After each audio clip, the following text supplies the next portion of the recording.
Hello Black everyone, bears from the welcome forests to have been Leopard attracted Farm, where into we're the tackling cities. a growing concern sweeping across rural America, the rising havoc caused by black bears and red foxes. These critters are shaking up farms, creeping into suburban backyards, and even posing risks to human safety. From stepped-up hunting efforts to creative coexistence ideas, communities are grappling with how to handle this wildlife surge. Join us as we dig into the challenges, impacts, and possible solutions for living alongside these bold neighbors.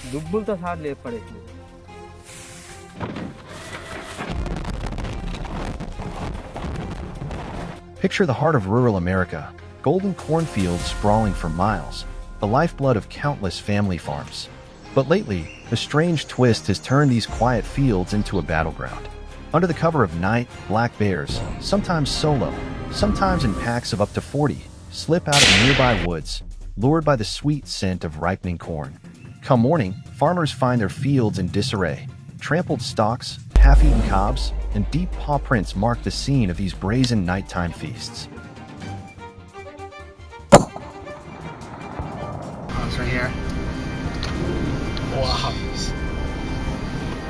Beyond the financial toll, black bears can be a serious threat to human safety. During a recent trek in the Rocky Mountains, an experienced wildlife filmmaker was caught off guard when a massive black bear charged him. Despite his knowledge of wildlife, he suffered severe injuries in the attack. Authorities urge hikers to stay prepared by carrying pepper spray and, if faced with a bear, to aim it directly at the animal's eyes. This disorients the bear, triggering panic and giving you a chance to escape.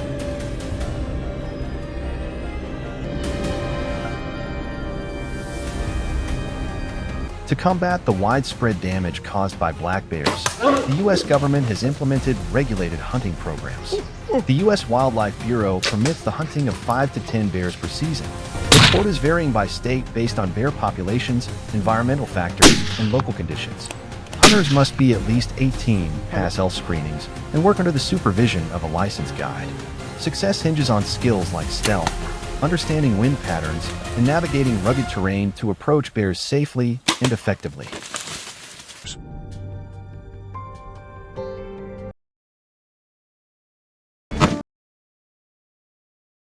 Hunting near neighborhoods is strongly discouraged to prevent distress among residents and their Ensuring a pets. silent Trained and hunting strategic dogs are approach. often deployed to track bears from a safe distance, offering precise location data and minimizing the chance of surprise encounters. However, the use of firearms faces significant pushback.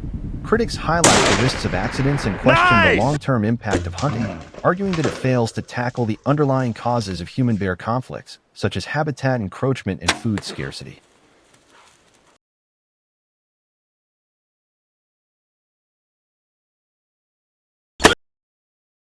Many experts and advocates are championing non-lethal strategies to address black bear conflicts, focusing on public education, better habitat management, and stronger laws to curb overhunting.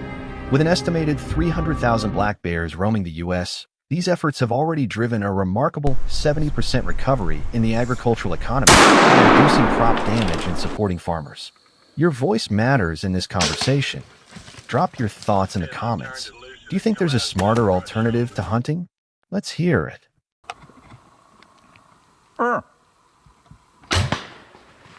The growing tensions between black bears, red foxes, and rural American communities highlight a pressing need to balance agricultural prosperity, human safety, and wildlife conservation. Bear-related incidents, which cost farmers $10,000 to $20,000 each, combined with risks to human lives, demand urgent action. While the U.S. Wildlife Bureau's regulated hunting programs provide a targeted approach, their risks and limitations have sparked a push for sustainable solutions like habitat restoration and community outreach. These non-lethal measures have already fueled a 70% rebound in affected farming regions, showing their promise. By promoting coexistence through smart policies and public involvement, we can safeguard both rural livelihoods and our wild neighbors for a thriving, sustainable future. Picture this: a woman's quietly washing her car when, out of the blue, a wild fox charges at her with no warning. She tried to fend it off, but this fearless critter wouldn't back down, forcing her to trap it inside her car just to stay safe. She escaped with a few scratches and bruises, thankfully, nothing life-threatening, and tests later confirmed she was clear of rabies. Talk about a close call.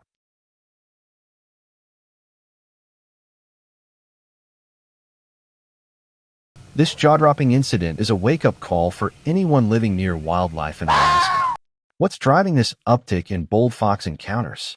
Are these animals becoming a real threat to local communities? Join us as we dig into the details and uncover what's really going on.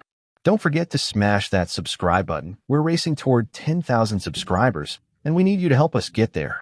Let's dive in.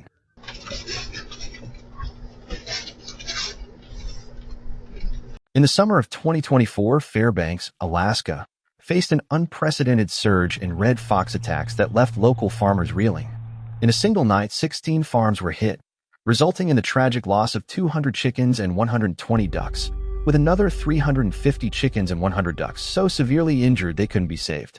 The financial toll was staggering, with small family farms and larger food producers alike suffering nearly $98,000 in damages.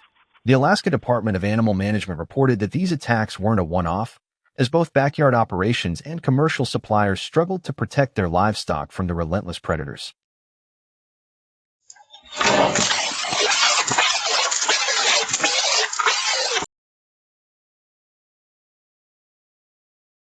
To tackle the crisis, Alaska rolled out a targeted predator control program to bring the red fox population below 15,000.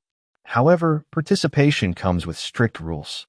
Under the Alaska Predator Control Permit, only those 30 and older can join the effort using firearms. Hunters may use artificial calls to draw foxes within 150 yards, but closing the gap without spooking their quarry tests their skill and patience, making the task as challenging as it is critical.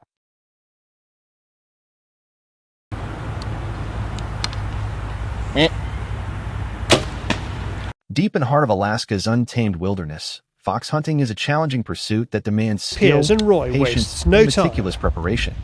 Aspiring hunters typically dedicate 6 months to a year honing their craft, sharpening their instincts, and mastering quick, sound decision-making. Out in the wild, stealth is everything. Hunters move with precision, often crouching low or lying flat to blend into the rugged terrain. The Remington 22-23 rifle is a favorite companion, especially during the winter season, December to February, when snow-covered landscapes make tracking a fox's subtle prints more manageable.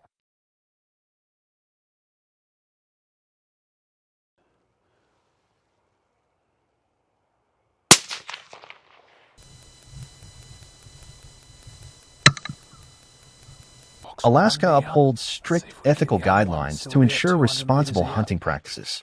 Targeting pregnant foxes is strictly prohibited, and all efforts align with sustainable population management. To balance conservation with control, the state grants night hunting permits to just 150 season hunters, each authorized to harvest up to 75 foxes over a 3-month period. With foxes most active under the cover of darkness, hunters rely on headlamps and mounted lights to navigate the shadowy wilderness, making every outing a test of skill and respect for nature.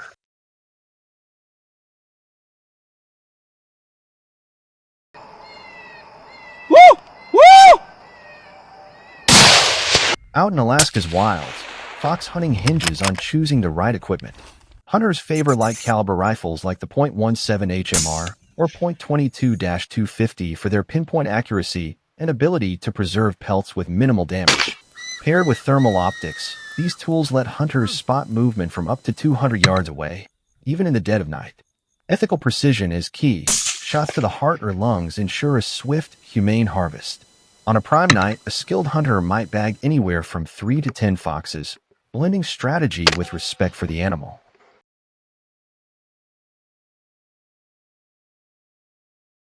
Red fox hunting in Alaska is more than just managing wildlife numbers. It's woven into the fabric of local tradition and responsibility. Yet, the state and relentless, fueled by the primate's cunning, sharing 94% of human DNA, and the shrinking of their natural habitats as farms and cities expand. Baboons and vervet monkeys strike with calculated precision, leaving farmers on edge. Enter a former Montana hunter, drawn to Africa for the ultimate challenge. These aren't your average targets. Baboons and vervets outsmart and outmaneuver, making them fierce adversaries. Near Addo, hunting packages price a baboon or vervet at just $20, but the real cost is in the skill it takes to face these clever creatures. Stick with us to explore this epic showdown and see who comes out on top. Jeez. Oh my God, no! Ah!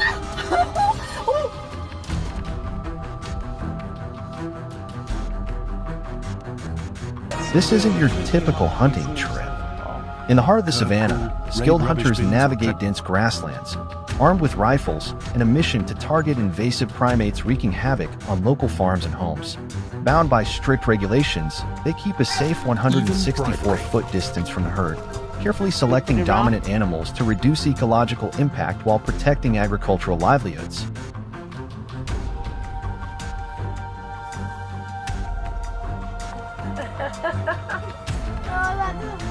You lost it, Thomas.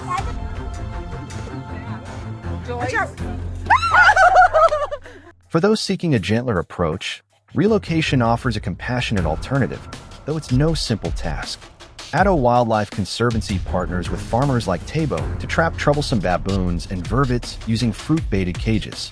Captured primates are released far from their original territory, with the hope they won't return. Yet, challenges persist. Relocation is labor-intensive, and its long-term success remains uncertain.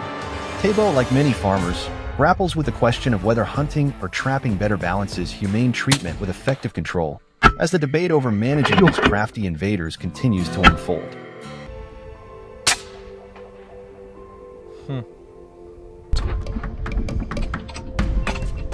The debate over baboon hunting in South Africa sparks fierce passion. Conservation groups, like Baboon Matters, warn that culling endangers baboon populations and throws ecosystems off balance. Strict laws, such as the National Environmental Management Act, require farmers to secure permits before hunting, with hefty fines for violations. For rural communities, it's a tough balancing act. Protecting crops